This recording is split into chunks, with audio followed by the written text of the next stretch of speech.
because it is not a Venezuelan issue. It is a systemical issue of the fiat current system that we are living through. So it could happen in any other country in the world, even in the US. So as a citizens, we are really tiny against the state, against the politicians and all this stuff.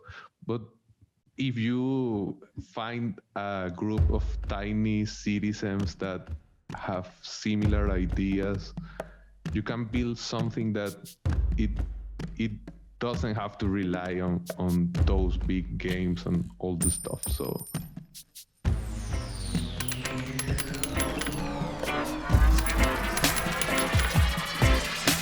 The hate of men will pass, and dictators die. And the power they took from the people will return to the people. You, the people, have the power to create machines, the power to create happiness, happiness, happiness, happiness, happiness, happiness, happiness,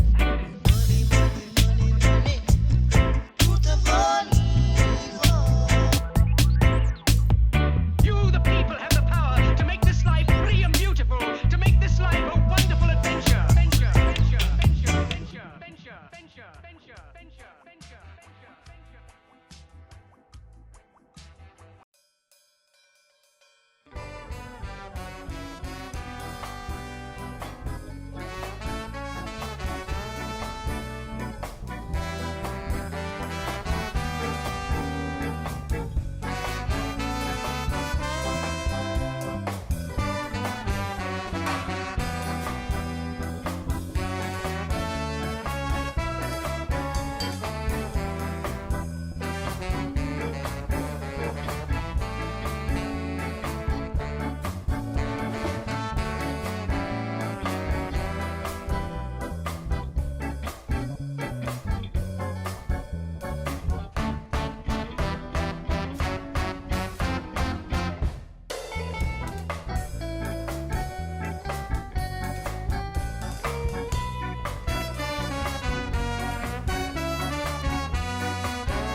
Do this.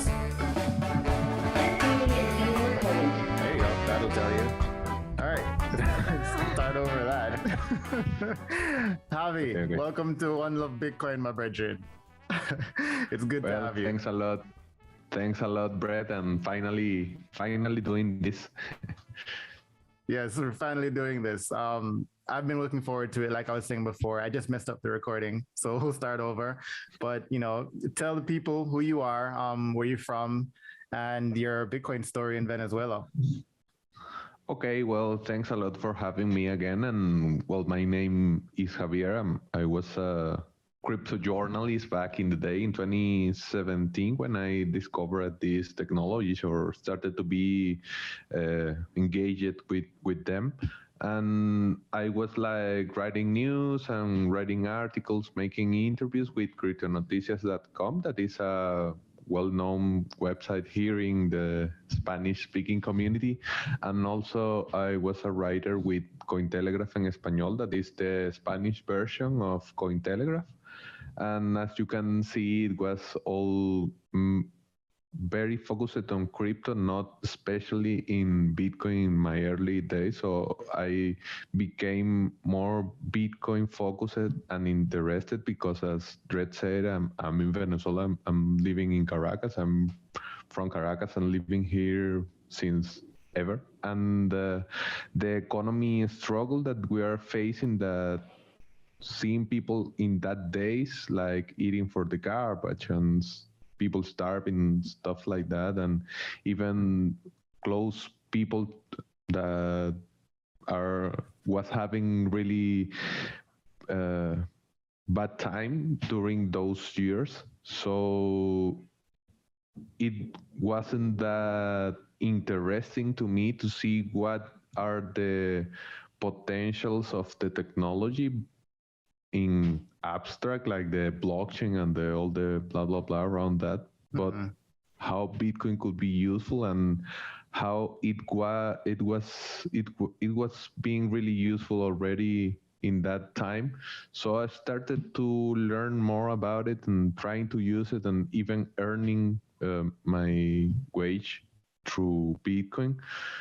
So it was really a game changer to me because I was earning bolivars and when the inflation started to be really hard here, I didn't have a way to avoid the inflation of the bolivar because I don't have a dollar account, I don't have any American bank account or stuff like that. So Bitcoin was the solution to that lack of banking services here. And I'm not in the poorest position of the country. I mean, I'm not in struggling with food or stuff like that. But even in a better position in a financial way, you are excluded from services and stuff like that. So that's why it seems that important to me that Bitcoin is the thing. Like, maybe I lost 2 years just learning about the industry, about how the blockchain could decentralize, and that in 2017 those were really, really big narrative. But as far as I needed the technology, as far as I need to solve problems, it was Bitcoin, not the cheat coins and the gains and all the stuff. So maybe that's why I'm a maximalist right now. I don't really like the name because it started as a slang, as a way to dismiss our position. I'm just choosing Bitcoin as a rational person. Like, my background is in philosophy. I'm not a crazy guy or stuff like that. So it was a really rational decision to focus on Bitcoin because I was struggling as a person here in Venezuela. It is not that good. Everybody will tell you, if you ask a Venezuelan about the 2016, 2017 years, 2018 even, those were really hard times here for everybody. And in those hard times was the solution, at least for me, was Bitcoin. So in 2019, I started a project that is named Satoshi in Venezuela, that is Bitcoin only focused educational product. So we started doing meetups in 2019. There wasn't the hysteria around the virus and all the stuff, but we did like 11 or 12 meetups in 3 months in Caracas, in Maracay, in Valencia, in Barquisimeto, in Yaracuy. Those are cities or places in Venezuela, not only in the capital. I'm living in the capital, but there was another really popular narrative back then, like Venezuela is being saved by Bitcoin or crypto will save Venezuela. There were a lot of cheat coins, like trying to eat the inflation. Yes, and try to partake like they was really used here and stuff like that. And those were all lies, but I wanted to see it by myself. So what I found when I traveled around those cities, not around all the country, but at least those cities that are in the center of the country, is that anybody's really looking on the freedom or the privacy or any of the things that we can name that are key points from Bitcoin, but struggling to have food, simply like that. Yeah. Like, you can get through the deep conversation and abstractions of what Bitcoin could lead us to if you can have your food, So it was really like taking a check on the reality. Like, it was, okay, maybe I'm trying to do something that won't be useful And with those doubts, the pandemic started, so I can do the activities. I almost closed the project, like it is unsustainable. I will just work with people and stuff. But then we started to try to recreate this experience that you have in the meetups, like doing this through Zoom calls that wasn't that popular in 2019, and it really helped us a lot. So we launched these kind of seminars with specialists, because everybody was locked down. So I can connect with people around the world. One of our earliest guests was Lee Quinn. She's a reporter for CoinDesk. Okay. And also we had the guy from Bitcoin Nueva York. I don't remember his name. Nick Spanos. He's a OG Bitcoiner, and those were people that we could reach because of this lockdown and everybody trying to connect and all the stuff. So after that, people that was in those experiences started to say, hey, but why you don't load those conversations in somewhere that we can see them and stuff.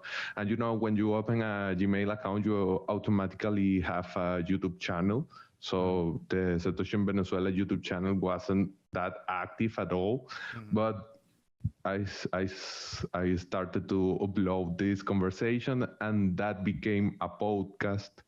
And it was really great to see how other people want to know what is happening here, even though they may fall of the false narrative around the adoption and all that.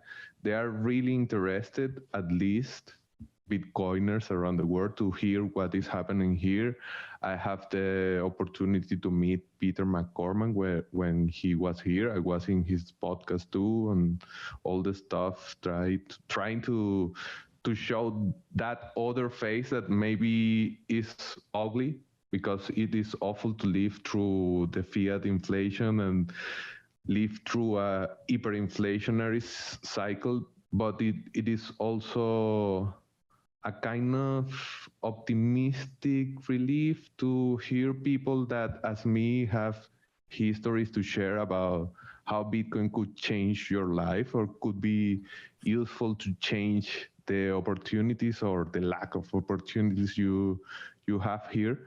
And that's I think that today that's the motto of the project. Now we can do the activities again. The podcast is still running, so we have a stronger project right now. We also have a daily recap of news that is named El Beat, like the beat. Nice. That is 5 minutes. Yes, it is 5 minutes. It is hosted by Elena Casa, that is also part of Satoshi in Venezuela team. And today we are like 5 people that are directly involved on the project. At the start, it was only me. So you see that it is growing slowly, but we are like trying to show people how useful could this technology be for them. Not like you have to learn, because it is like for I don't know, like life or death choice, but because it is useful in this context. So we celebrate the Pizza Day a few days ago, and it was like the twice of the people that we had in the first meetup that we made in 2019. So the interest is there, the people is there, the community is trying to connect, and we are trying to be the bridge between the people. That said, but we are focused in Bitcoin, so the bridge through the communities that are like related or want to be related to Bitcoin in some way. Yeah.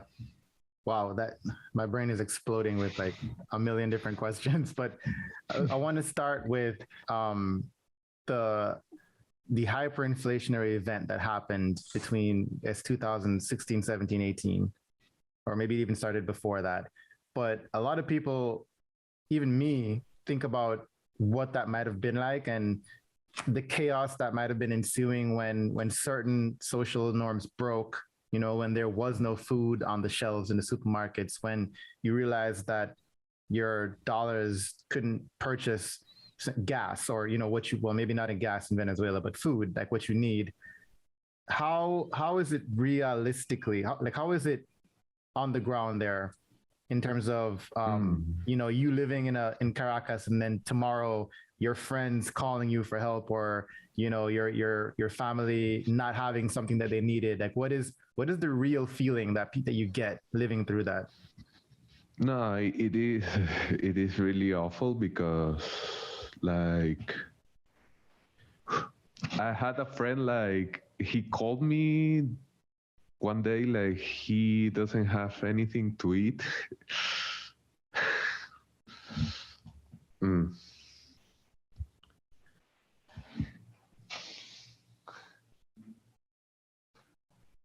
And it is really hard to help people in those situations because you are not living it.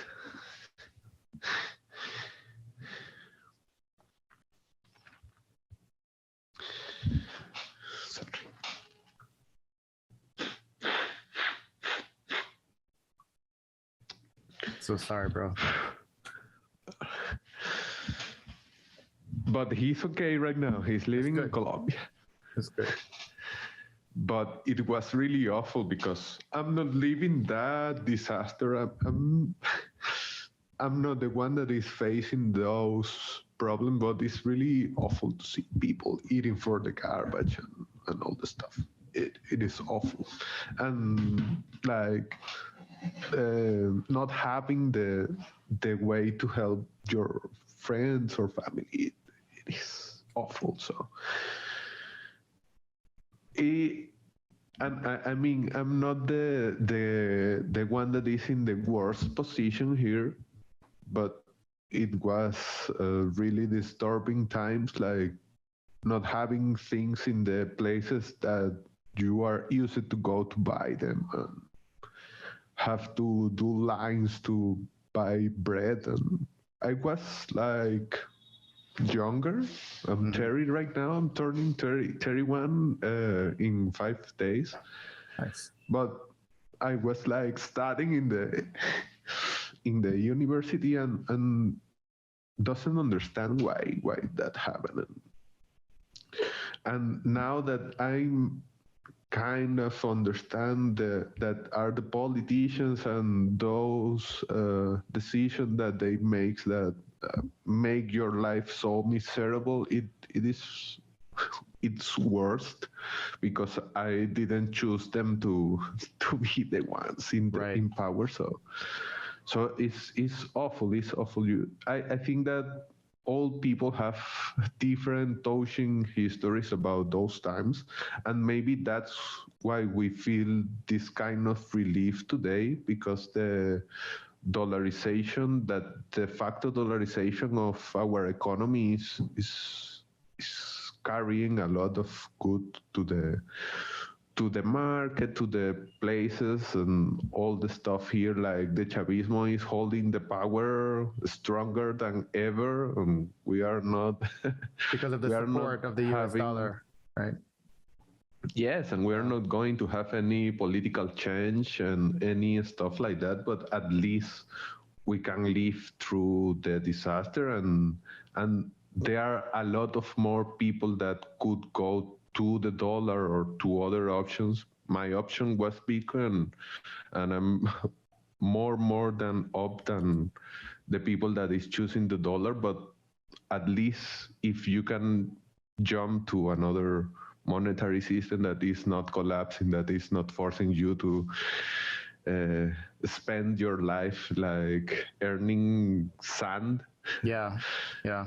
So it is really awful to see those kind of things and remember them, and like trying to explain them today is really strange, because I'm realizing how miserable the the things around were, and how difficult it was, and at least we are like seeing this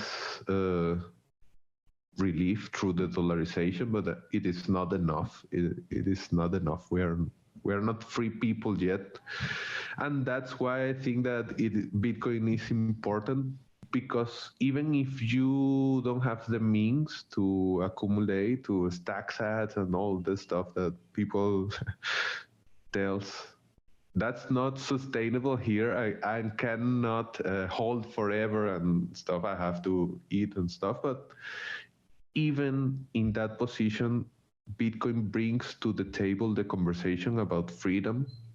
And that's the key thing that I find useful, even if they don't have the means to buy Bitcoin and start a plan to accumulate and stuff like that.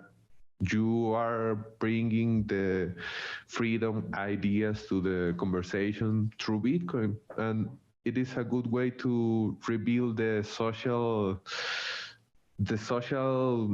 breach between the people, because we are minimized as a politician movement, and there are no ways to change, but at least in the tiny communities that you can build that could escalate or could be replicated in other places of the country, Yeah. you are bringing again this kind of hope that is that is, it's weird to say, but yes, those times were really bad, but well, the dollarization is fixing some things.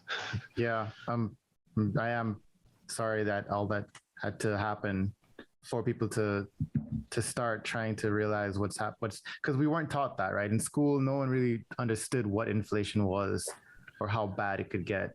A question I have for you around the localization of these different areas, like the different outside of Caracas. You know, you go to a meetup, you meet people who are probably in even worse position than you.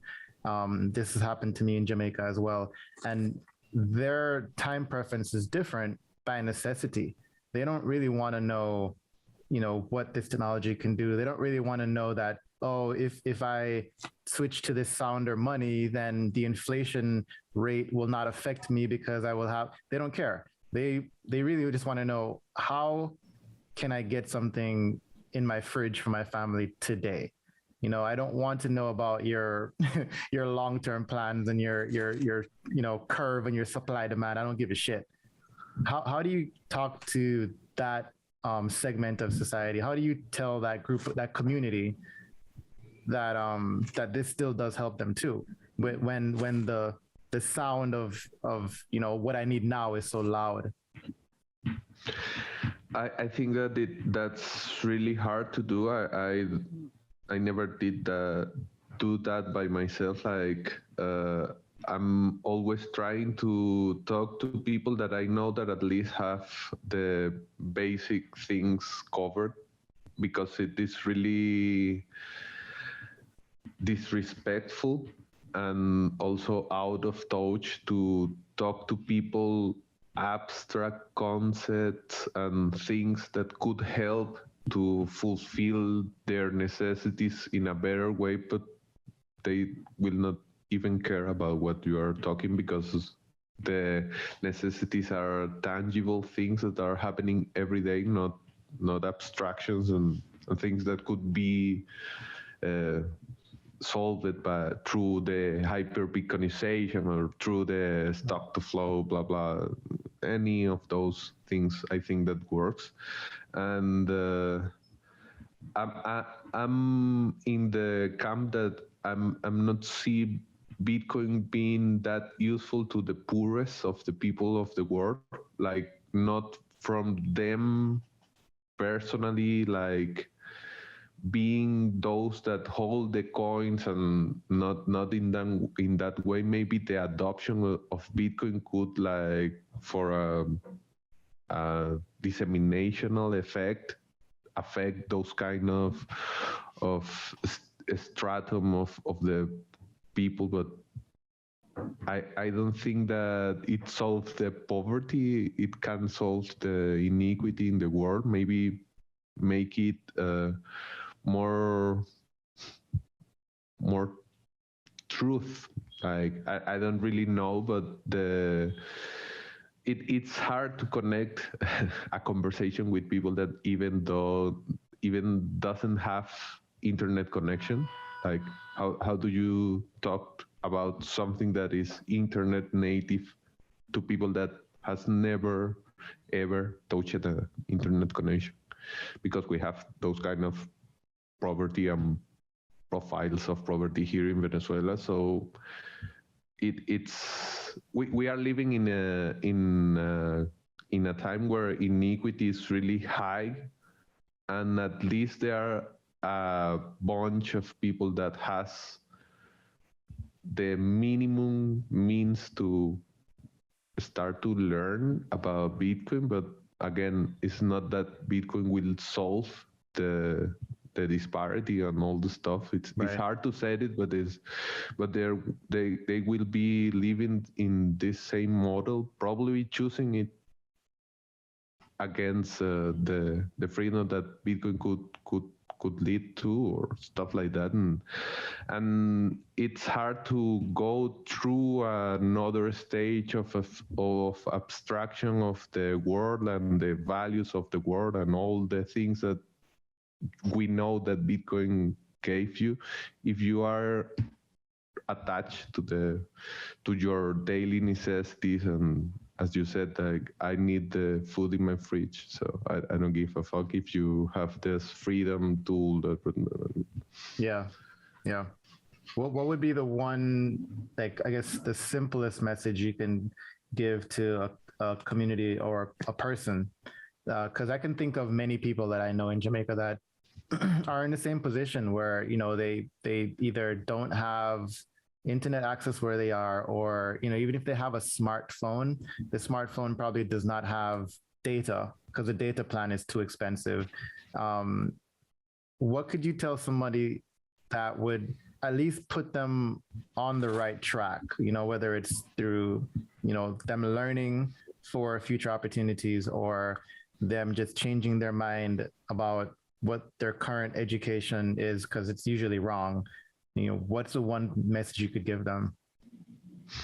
It could be like this idea that you can earn this kind of money, even if it is volatile and all the stuff.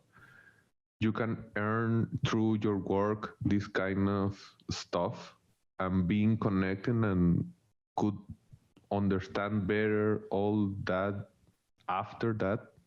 Or you can start learning, and then if the decision makes sense, start earning. So it should depend on which is the person, what are his or her necessities. So I think that is, or start learning or start earning. If you have enough means to, you can be a community manager, you can use Twitter accounts and all that kind of stuff. And that could be a starter way to go through a path of work in the Bitcoin industry, and could be an interesting way to start to engage with the Bitcoin learning.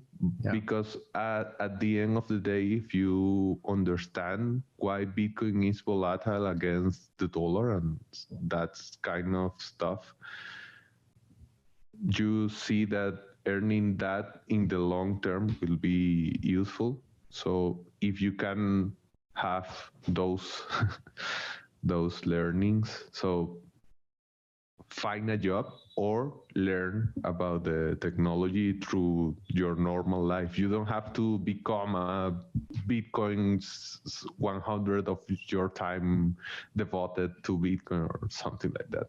Yeah, I think that's a good point.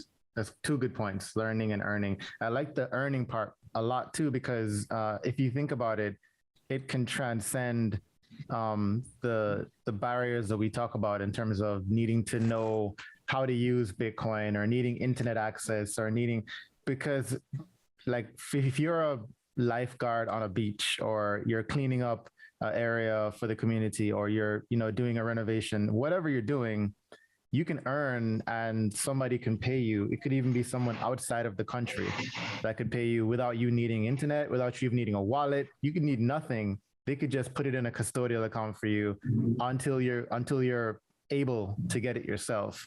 And I think that I could see that working for people who don't even understand Bitcoin, but they do understand that they can now have a job and get paid by someone who couldn't previously pay them because that person wasn't able to access their Venezuelan account or their Jamaican account or whatever. There are a lot of capital controls, as you know, going in and out of these countries, and a lot of laws and rules that prevent people from being able to even charitably donate to funds outside of the country. So I really do like the fact that earning and getting paid in Bitcoin can leapfrog a lot of the barriers that the lowest of us have right now. But I also think that it isn't the message that the people want to hear. They just want to hear how they can earn or win money, magically win with any other thing that is not Bitcoin, because I think that they see this market and industry, I don't know, like if it is a lottery, a lotto ticket, something like that. So it's hard to fight with that kind of mindset. As you said early, like the time preference is not the same, so it's hard to explain this kind of concepts to people that is not used to saving, that have not means to save money, that have no means to see in the future how important it is to save and build stuff with this lower time preference. But those are the ideas that we need to bring to the table, even if Bitcoin is not the vehicle to this, to the materialization of the empowerment and the transformation of the people that started to understand this. But at least they started to understand these ideas, like lower your time preference, like try to build your savings. Like those are things that will last even if they're not choosing Bitcoin. I really don't know how to connect with them. That's why I'm just more focused here in Caracas. I have to say that, like, I don't see that it is useful, and it is really expensive to travel around Venezuela. So I'm just focusing here in Caracas because it could have more impact, and as the community is more active here in the city, it will have more impact through the network of people. Yeah, tell me more about Caracas, and I guess Venezuela in general. You said you traveled around a bit and saw different parts of the country. And I always like to hear about the different beautiful parts, maybe the not so beautiful parts, just the character of a country. But you can start with Caracas. Like, what is it like there? You know, what are the meetups like? What are the people like? Caracas es Caracas, diría. We used to say that, like, Caracas es Caracas, like Caracas is Caracas. It is the capital. It is the center of everything that happens here. Like, we are not living the same disaster that the people is living in the inside country, because one of the strategies of the regime is to have us happy and to keep the power. I guess the closer you are to the capital, the happier they want to keep you, so you don't disrupt the power. One of the things that we should have in mind in all the context of this conversation is that we are living through a non-democratical regime, that we are facing the new Cuba building in our eyes. Like, we are like almost 25 years of the same process political process going through the country. So it have it have fucked already the country a lot. So Yeah. Caracas is a really good city. Besides everything, it is a really good city, and you have this. Uh, I think that this kind of a conflict of the aesthetic of the city, because you have modern like 90s, late 90s architecture, and it's like we stopped it in the time because of the Chavismo, obviously, and now you have these like retro. It's really weird, because it seems like if you are living in a 90s rap videos in some places of the city, but it have a really good climate. We have really nice and fresh climate. We have the mountain like El Avila. It's the What is it called? El Avila? El Avila. El Avila. It is the fetish of every Caraqueño, every Caracas citizen here. We all love the mountain, and in general, it is a really good place to live. I hope to live in in a more freedom related kind of city, but it is good. I really love Caracas. Like, it have a shitty river, a river that is full of shit from the city. Like literal shit? Like, crossing, yes, Oh. it is crossing all the city. It is awful. oh man. But it's like the different things that you can find in Caracas, and we have a lot of slums, a lot of ghettos. We have a lot of marginal zones. It is a mixture of everything that you will see in the rest of the country, because even there are rural parts even inside of the city. It's really a big experience.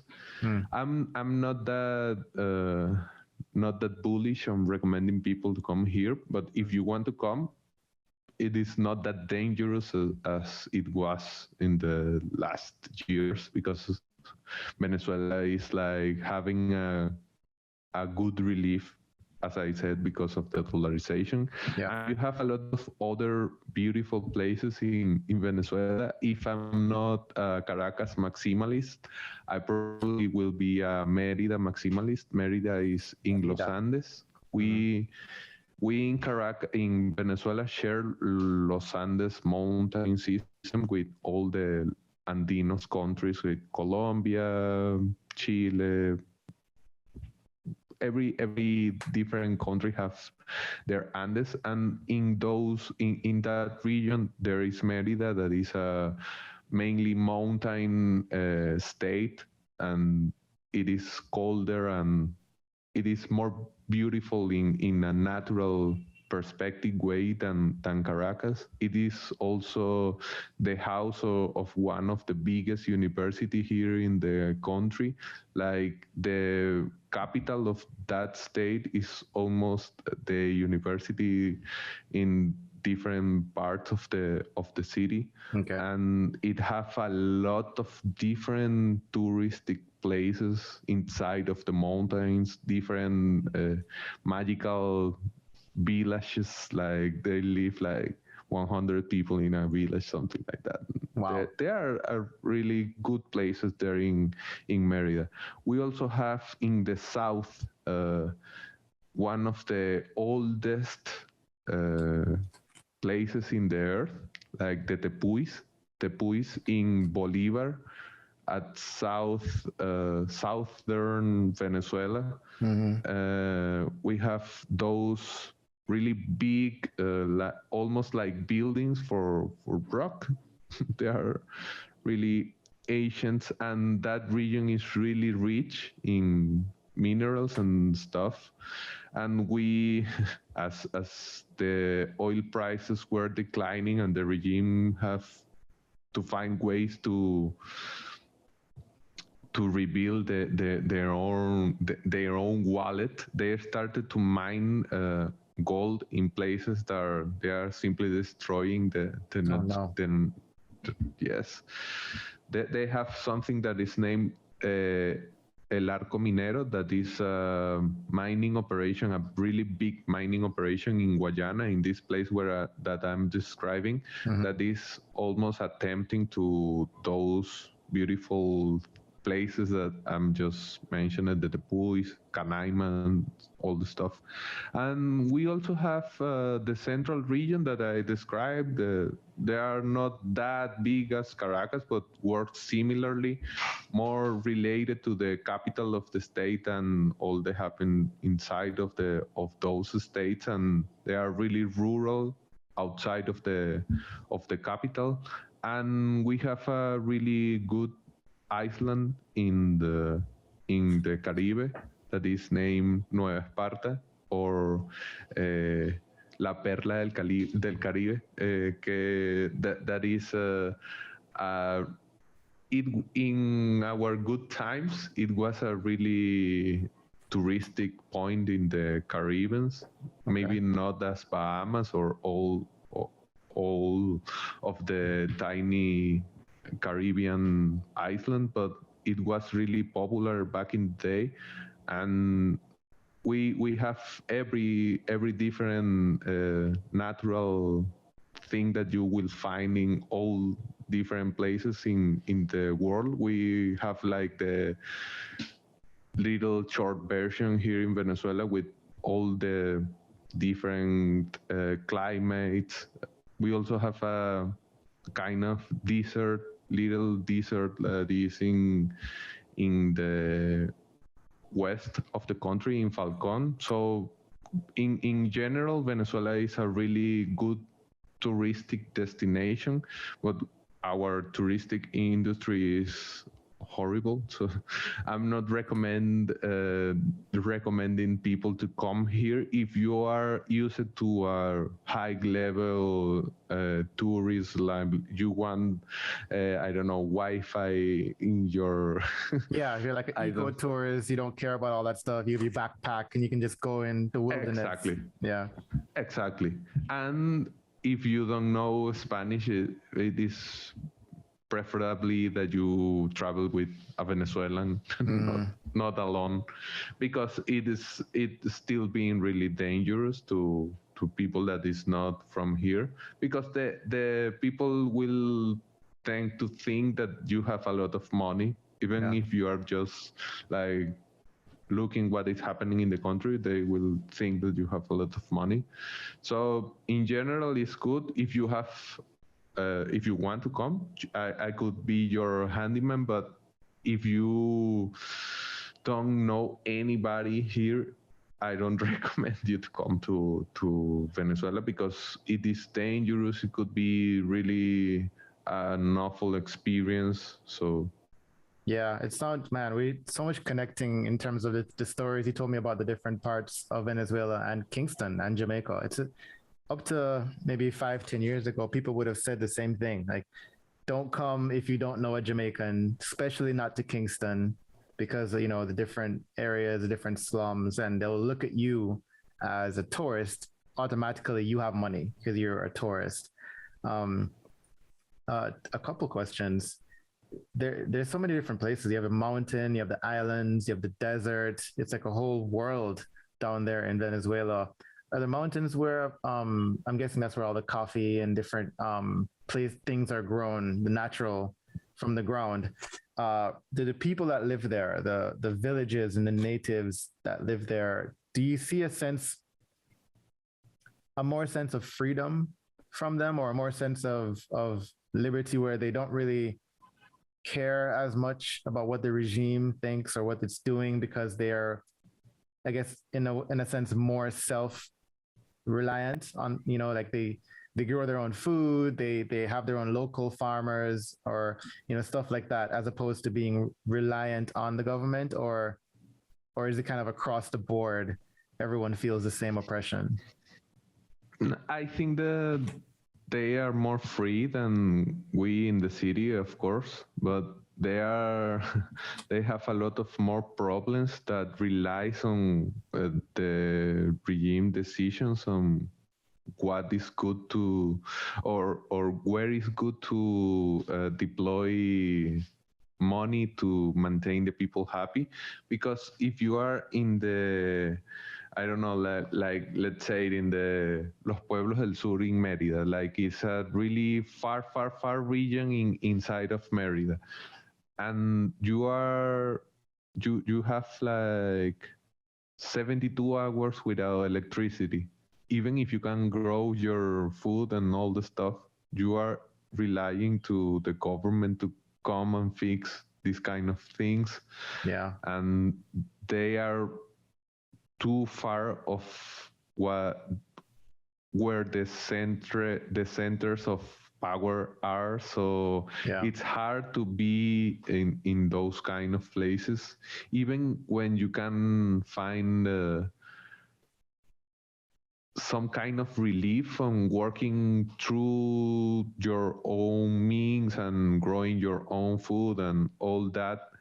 You always depends on the government infrastructure, the electricity facilities, and the gas to cook your food. And there are a lot of limitations because the focus that the regime is having in the central zone of the country.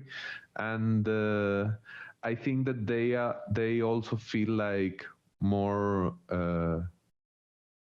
abandoned than what we are hearing in the city, and maybe that make them feel like they don't like Caracas people. Yeah, because they almost blame us. Yeah, and that's associate you with the regime. Yep. And that's a decision that is made purposely. It is not a side effect, not at all. All these different things that shows how bad the situation is here in Venezuela, like this social separation, are things that are really are things that are rationally made, that are part of a process of manipulation that just make them keep the power, something like that. So in one word, yes, maybe they are free in some kind of ways, but they still being just fucked by the same things that we are facing. I think that one of the key issues is that we are not connecting each other necessities with what we can do to help them, because everybody is trying to fix and live their own lives. So it's awful. It's awful to see the different disconnections and not being capable to connect with them, like as a tourist or everything. Even when you are a Venezuelan and you are traveling to, let's say, a little town in the inside of the country, it's kind of awful because they see that you are coming from there and this guy, the Caraqueños. Yeah, which is crazy because it's the same country, the same people that are under the same rule. It's the Willie Lynch playbook all over again. If you've ever read the I think it's the Diary of Willie Lynch, but basically Willie Lynch is one of the original slave masters in the Caribbean that wrote a book on exactly how to separate people, to separate them by class, separate them by location, and have them not like each other, have them look at each other as enemies so that they could never connect and actually be productive, or even realize that, there's actually one ruling regime that's over them all. They don't even see it because they're fighting each other so often. It's a very old playbook that still is effective to this day, unfortunately. What do you think that we could do? And I say we as a general, gente, the global we, um, to to move the needle or to make things a little bit better for us in the long term. Because, like you said, there's not much that Bitcoin can do or people can do to stop the current regime from what it's doing. But how can we rely less on the regime, and how can we rely less on governments in general, and how does that translate to what you're doing right now with people trying to connect from different cities and have them talk to each other and see that there's a better way or a future with Bitcoin? It's a thought question, because that's what we are trying to do, like how we can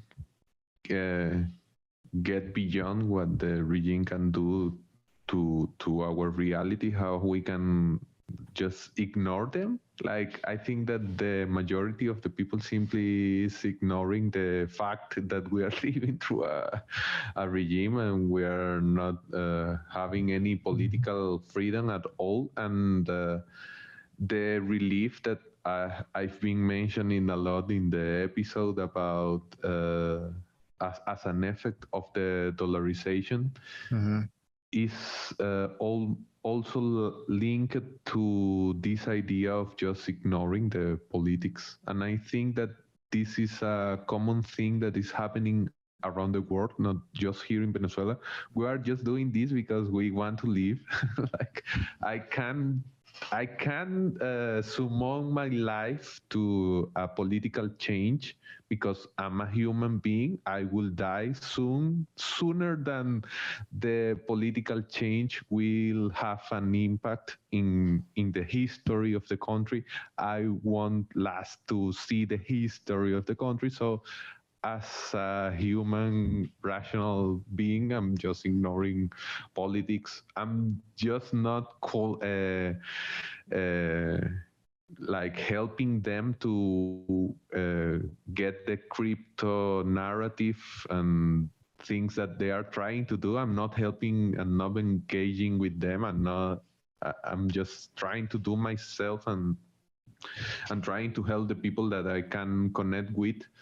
But it's difficult in general, because you know that you are going to live in that same order of things at the political level, and that there will be not big change in the things that are happening to the economy and all that stuff. But just think on this: the oil skyrockets to $120 each barrel.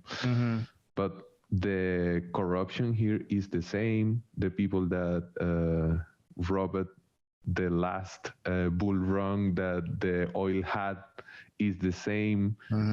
We have a lot of debts. The economy is almost in the hands of Russia and China. So because of they that, are not. like, you guys owe them a lot of money. Okay. Yes. So they are not that a scenario where things are going to be better if we are living through the same political sign, but we are ignoring that reality. And I think that's the only way. So I try to avoid the political conversation, because everybody knows my position. Everybody knows that I hate the Chavismo. They don't try to connect with me because they know that I hate them. So, but there are people that are trying to be like more chameleonic. I don't know how to explain, like to No, you're right. work Like with everybody. in disguise, like a wolf in sheep's clothing, they say in America. Yeah. Exactly. And those are kind of ways that people are trying to face this political reality. And in the end, and like what we can do as a community was just like have the answers to the people that have the questions. That's the key thing that we can do. If you want to know about Bitcoin, I have to be prepared to share the things that I know that are useful to the people that want to know and want to learn in a long-term way. But there are not that much things to do because there's the other path. Let's say that we start a political Bitcoin party. Yeah. We are going to be in jail as soon as we start to do some noise. So it doesn't have any kind of sense. You see what we are happened doing in Cuba, a political war. You see what happened in Hong Kong. You see, I mean, it happens everywhere. You start something new, they're gonna just lock you up. And we are doing a political job in some kind of way, making the freedom ideas to come to the conversation and this kind of stuff. But it is not to engage in the political game. We are trying to really opt out. Like I said, I'm not living through the disaster because I opted out a few years ago. Yeah. I could see things that people that is not in the Bitcoin mindset, because it is not only the holding and the technology, it is the ideas that Bitcoin brings to your tools, your knowledge tools. I don't know, like you have a lot of different things to see in the world. So that's useful, and it's useful, and people could learn more about like how to become a powerful movement or something like that. But that's not the idea. We're not engaging in the regime game. Like they hold the power, they have the means to minimize our voices, but we are going through another way of another path, like sharing the knowledge about Bitcoin. I'm trying to create these activities again, like meeting people, connecting with people that have similar ideas, and that's it. That's what we can do. Like everybody have to choose their own battles. Like we have a big world battle. Like it seems like we are going to lose them to the status quo and something like that. We have a little battle in the country that we are losing, but we have our inner battle. Like I choose to not to engage in the game. I choose to build the answers, like understand why Bitcoin is important and not being an asshole, like yelling everybody why it is important, just answering those that want to know. Like that's it. Like everybody wants to live through their own cheat coin stuff or simply hate the Bitcoin, and they are critics, and they mainly are economists that hate Bitcoin here in Venezuela. Classical, and that's it. Yeah. Yes, and it's good. Okay, you hate Bitcoin. Okay, I will not engage in that kind of fight because it is a waste of time, and I want to earn my sats. I want to share with others. That's it. Yeah, that's a really good way of looking at it. Just focus on the education, focus on what people want to know, and that's our greatest weapon. Against what seems like an undefeatable situation. I think the only weapon we do have is patience and education, low time preference. Even though I love what you said earlier, where we have to continue to think about what is the high time preference solution for people who Bitcoin is not helping today, but at the same time continue our education and pushing it to people who want to know, who are coming to you and asking the question. That's so important. So, man, there's so many more questions I want to ask, but I'll cut it down to two more things, which is one, what is your favorite music or your favorite local songs or artists because I usually play a song at the beginning of every episode, and I would love to know what song you would want to play for your episode. You have the dreads of my favorite, that is Bob Marley. I'm a Bob Marley lover. We have a really great reggae. Well, we had because of the fucking regime. People left the country, but we had a really big reggae scene here in Caracas. Oh, nice. We had festivals and stuff like that, and we have a really great ska reggae band that is named La Big Landing Orquesta. Oh, la what? La Big Landing? La Big Landing. Like landing, but without the G. Landing, the Big Landing Orquesta. That is a ska reggae great band, local band, and I really love Bob Marley. Like I I could listen to the older versions of Bob Marley original songs, and also to new remixes of different artists, and the message still hitting like pure message, pure signal. Yes, totally. Cool, and man. it is still working to us. Like I don't see like Rastafaris and Bitcoiners are similar, but we as humans has this necessity of freedom, like the freedom fighting.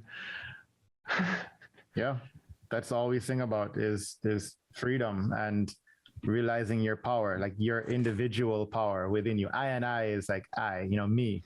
Like, what is the individual power I can have and change for myself? So I love that. I love that that's your favorite music. The other question, or I guess it's a statement or a chance for you to just say what you think you'd want people out there that are listening, whether it's from Venezuela, America, Jamaica, what do you want them to know? And, what advice would you have for them? Well, first of all, that see this disaster that is really touching to talk about like a mirror, because it is not a Venezuelan issue. It is a systemical issue of the fiat current system that we are living through. So it could happen in any other country in the world, even in the US. So as a citizens, we are really tiny against the state, against the politicians and all this stuff.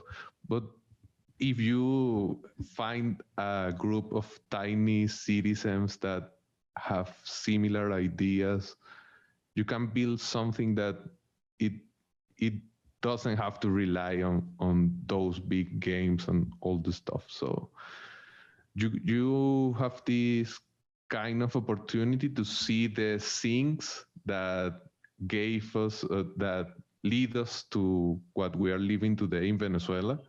And as far as you start to see them, start to move your arts because it could happen in any other place. So be vigilant and also open to use things like Bitcoin as way to avoid them.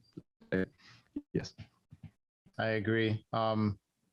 Coming to a country near you, unless you decide to opt out, opting out is the best solution, and building something parallel is a good advice. Very good advice, man. Yo, Javi, this has been a great conversation, man. I really appreciate you coming on. We should do this again. I do want to do multiple episodes with people once I get going. So I appreciate it, man. If you have anything else to say, let people know where to reach you. Let them know about your shows, your meetups, show some shit. Well, thank you. And you can find the show that I co-host with Camila Campton in the Swan Bitcoin YouTube channel.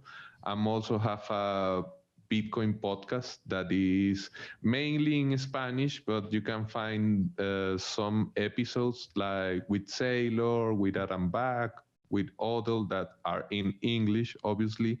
So you can find it as Hablemos de Bitcoin, like let's talk Bitcoin, but in Spanish. And it will be really awesome if you follow the Satoshi in Venezuela account, that is Satoshi ZLA.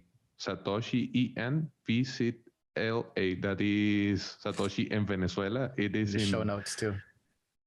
it is in Spanish, and well, thanks a lot for having me. I'm really happy to share this with you, and also will be really great to do this again, but with more happy and positive news to the people that is living in this beautiful country. Well said, man. Muchas gracias por tu tiempo, mi hermano. Hope I said that correctly. All right, Javi, take care, man. Ciao.